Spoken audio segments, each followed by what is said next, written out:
Татар дәүләт әкият Курчак театры «Дитя Аллах» спектаклі премьерасын тәкъдим итте. Ул пьесаның авторы Николай Гумилевның туган көненә туры китереп куела. Спектакльнең режиссеры Беларусь Республикасының атказанган сәнгать эшлеклесе Олег Жугжда. Күренекле режиссер белән әкият Курчак театры артистларының уртак иҗат җимеше турында алдагы язмада. Режиссер Олег Жугжда әлеге пьесаны кую идеясы белән күптән янып йөрдем ди. Долго искал я театр, которому... Хезмәттәшлек итәрлек театрны бик озак эзләдем. Бу идея минем иҗат портфелемдә 20 еллап йөрде. Әлеге театр актерлы белән эшләү җиңел һәм уңайлы булды. Актерлар үз һөнәрләренең асылып аңлап эшли. Үз миссиясын белә һәм яңалыкка ачык алар. Жанр төрлелеге, яңа алымнар кертеп уйнау, бигрәк тә күренекле режиссерлар белән эшләү безнең тәҗрибәне, профессиональ мөмкинлекләрне арттыра ди театр артистлары.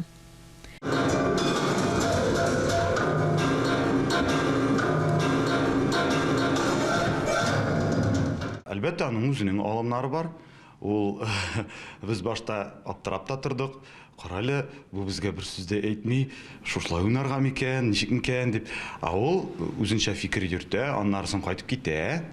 Икенче көнне килгәч кенә, әйдәгез менә бу җирен шулай иттек әле дип тәкъдим итә.